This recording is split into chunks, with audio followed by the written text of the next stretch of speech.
Former Victorian Premier Daniel Andrews is a Chinese prostitute, and I know that's a very offensive thing for me to say, so I'd like to extend a sincere apology to all the prostitutes for insulting you like that by comparing you to Daniel Andrews. But sadly it has to be done, because Daniel Andrews appears to now be making a fortune out of the fact that he fucked 6 million Victorians. Step aside, Bonnie Blue, this is a record you will never be able to match.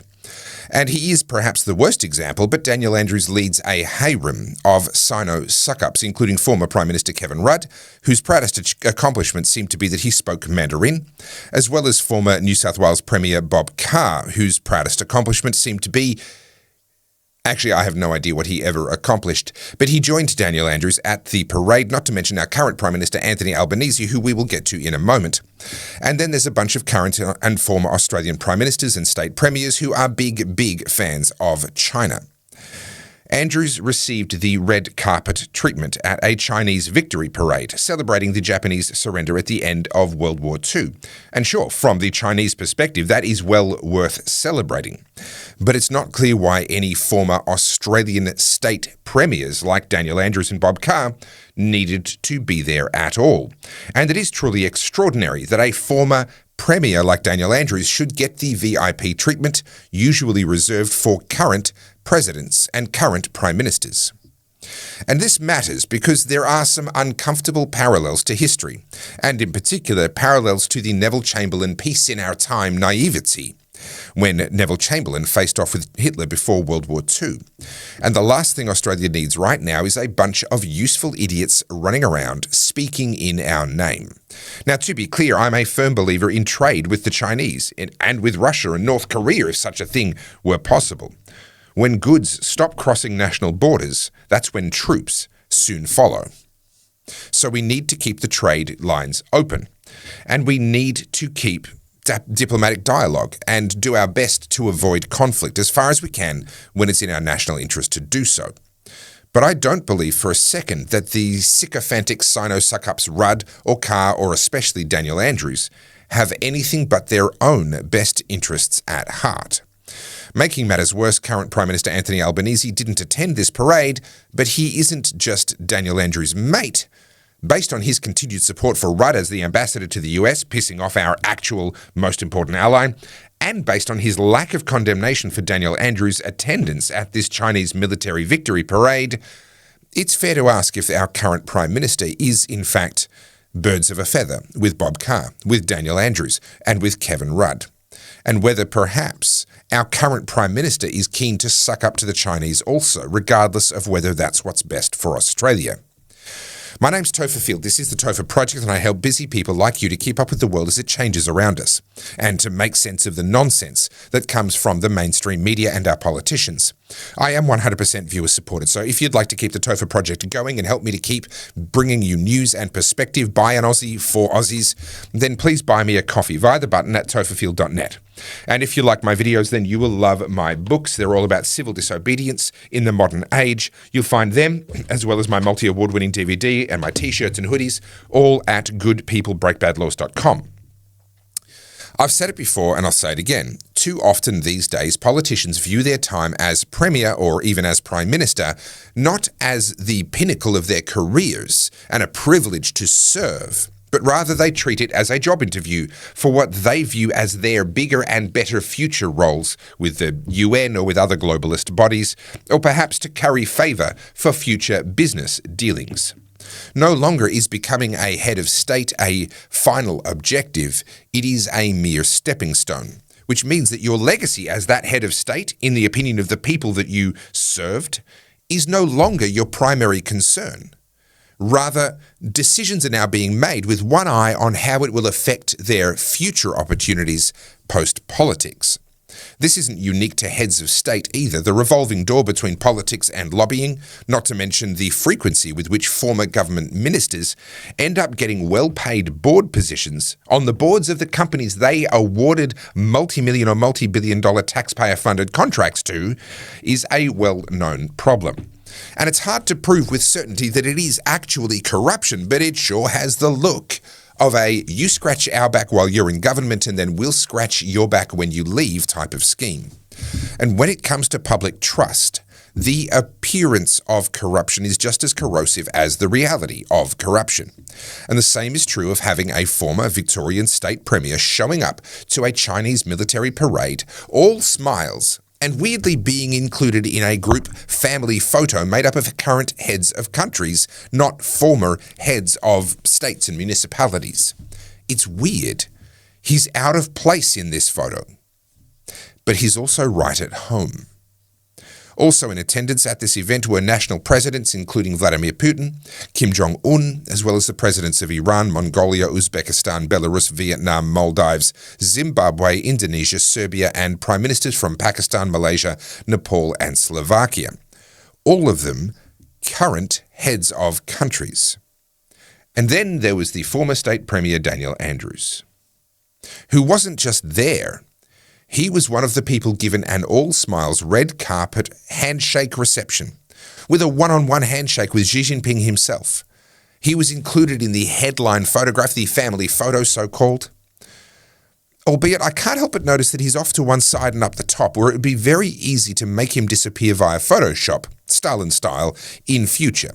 But nevertheless, he is there in that family photo, and it makes no sense.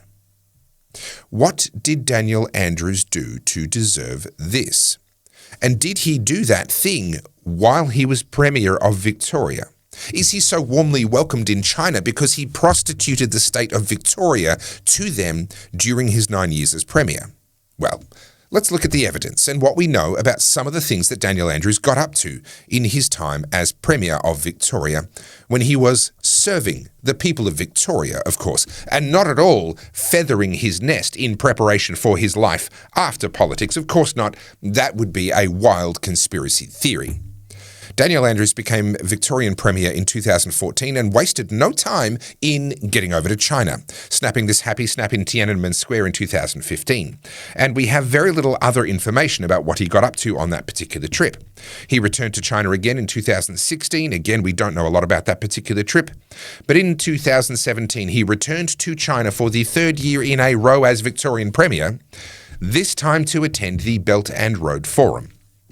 It's worth noting in the context of this photo where he's one of the only subnational leaders, i.e. the leader of a state and not a country, that he was also the only subnational leader to attend Xi Jinping's 2017 Belt and Road Forum. It appears that Daniel Andrews wasn't content with being a state premier. He was determined to engage in international diplomacy that was well above his pay grade. And Daniel Andrews didn't just attend. He delivered a speech at that Belt and Road Forum in 2017. But much of what else happened at that forum was done behind closed doors and media coverage was very limited, a theme that will continue as we go. Now, the following year, Daniel Andrews officially signed Victoria up to the Belt and Road Initiative in 2018. Now, that's basically an influence buying scheme from the Chinese via a formal memorandum of understanding where Daniel Andrews positioned Victoria as a global leader in the Belt and Road Initiative and essentially turned Victoria into just another Pacific island under Chinese control. Then Andrews went back in 2019 to another Belt and Road Forum, signing more deals with relatively little media scrutiny. Then COVID happened, and if you want to know what Daniel Andrews got up to during COVID, you can watch my multi-award-winning documentary about it completely for free at battlegroundmelbourne.com. You don't have to pay me anything. You don't even have to give me your email address. Just go to battlegroundmelbourne.com and you can watch it. It is a feature-length, internationally acclaimed multi-award-winning documentary about Daniel Andrews and his human rights abuses during COVID. But then right in the middle of the COVID years, in April and May 2021, the Australian government ripped up the Victorian Belt and Road Initiative deals, setting Daniel Andrews' hard work all the way back to the beginning. But he wasn't done yet. Daniel Andrews won re-election as Victorian Premier in very late 2022, and just months later, in March 2023, he suddenly jetted off at short notice and spent 4 days in China on a trade mission. And he explicitly did not invite any Australian media to go with him, claiming that it was a trip filled with back-to-back meetings and there was nothing for them to photograph. This meant that Victorian taxpayers who were funding that trip and paying for whatever promises or deals Daniel Andrews made over those 4 days as Victorian Premier, the taxpayers had to rely on Chinese state media for reports about what our taxpayer-funded state premier Daniel Andrews was up to in our name, which means that we heard basically nothing. Then, 6 months after he came back from that trip, Daniel Andrews, less than 1 year into his new term as Victorian Premier, suddenly announced his resignation. The reason for that resignation? Well, the way he said it was that he was having thoughts of what life will be like after this job. Well, forgive my cynicism, but it really has the appearance to me that like maybe he was having thoughts about how much money he was about to make thanks to all the business deals that he'd lined up with China while he was Premier and while he was in China on the taxpayers' dime. He resigned effective practically immediately, literally 5 p.m. the following day. And then by January 2024, just 4 months after his resignation and 10 months after his sudden, mysterious 4-day visit to China with no media scrutiny, the news broke that he had founded 2 new companies. And one of his business partners was a man by the name of Zheng Mei, also known as Marty Mei, a man who is reported to have accompanied Daniel Andrews on his many trips to China and was personally involved in the Belt and Road Initiative negotiations. These 2 companies, Glencairn Street and Wedgetail Partners, have no public website and no obvious way for you or I to do business with them. Make of that what you will. And then, even though he's no longer even a state premier and was never a national leader at all, he's invited to join Chinese President Xi Jinping, where they literally roll out the red carpet for Daniel Andrews and include him in the official family photo with other people who are current heads of nations. Make it make sense. Explain to me what it is that makes Daniel Andrews, former Victorian state premier, someone who belongs in this picture.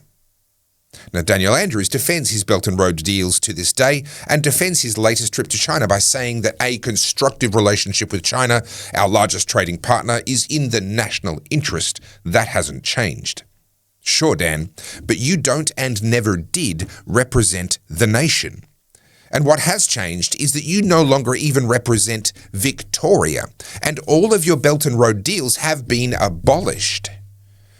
Daniel Andrews is hobnobbing with world leaders when he was never one of them. And he's talking like he represents Australia when he never did. But his inflated opinion of himself is neither here nor there. He's looked like a psychopath to me for 10 years. That's not news. The question is, why does Xi Jinping consider him to be worthy of inclusion in the family photo alongside current national leaders of some of the world's largest countries?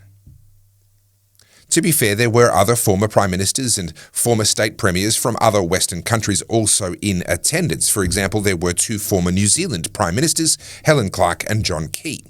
They attended the parade, but they're not in that photo. Why is Dan? Now, I'm not saying that Daniel Andrews has engaged in corruption. I'm not saying that he was making private business deals whilst in China on the taxpayers' dime and while he was still serving as the Victorian Premier. Of course, I'm not accusing him of anything. All I'm saying is that his activities create the appearance of the opportunity for corruption, and that reasonable people would be justified in noticing and perhaps wondering what these appearances might mean.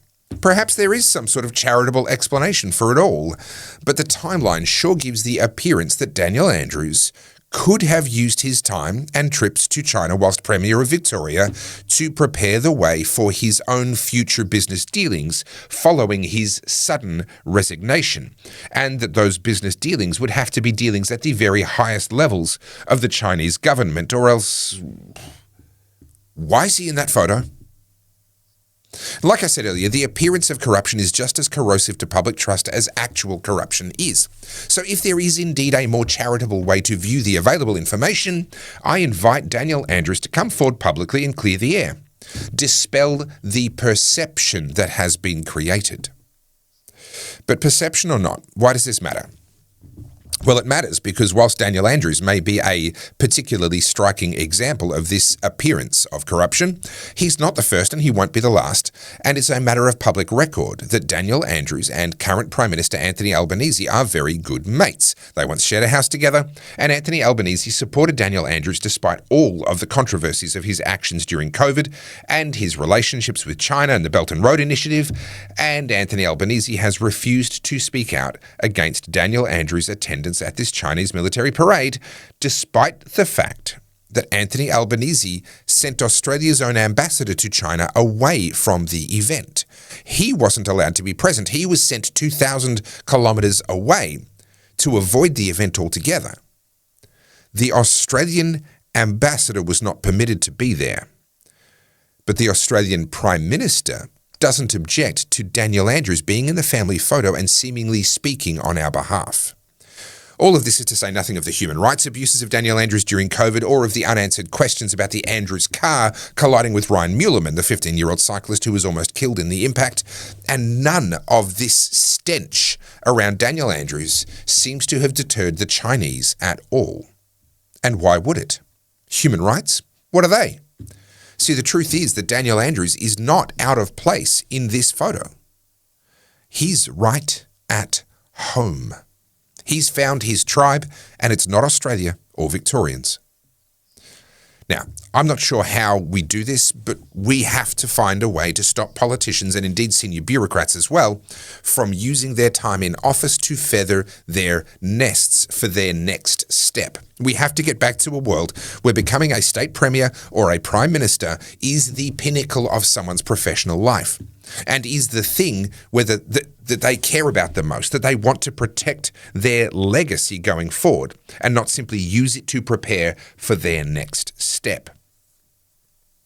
A ban on former politicians receiving money from anyone they awarded contracts to while they were in office might be a great start, but such things are almost impossible to police because intermediary shell companies can be easily used, and likewise there's a million different ways to circumvent almost anything that we might try to do to stop people from feathering their futures on the taxpayers' dime. In the end, like everything, it does come down to us as voters and to our political parties themselves and who they put forward for election. We need to change the political incentives in this country if we want to get better options at the ballot box. Daniel Andrews is a cautionary tale of what happens when you hand power to a Chinese prostitute. And it seems that even after his retirement from politics, he hasn't finished screwing us. My name's Topher Field. This is the Topher Project, and I help busy people like you to make sense of the nonsense that surrounds us. I am 100% viewer supported, so I really appreciate everyone who has bought me a coffee via the button at topherfield.net. And if you liked this video, you're going to love my books. There's Good People Break Bad Laws, which is all about the role of civil disobedience in the modern age. There's Good Christians Break Bad Laws, which is all about the theology of civil disobedience. Plus, you can get my DVD of the documentary I mentioned, Battleground Melbourne. Remembering you can also watch it for free at battlegroundmelbourne.com. But if you want a copy on your shelf, then the DVD is available at goodpeoplebreakbadlaws.com, where you will also find a range of shirts and hoodies as well. And everything you buy will help me to keep the Topher Project going. Thank you for watching all the way to the end. The algorithm loves you, and so do I. Please like, share, subscribe. Tell me in the comments how you would stop politicians from feathering their nests in the future. And as always, think free.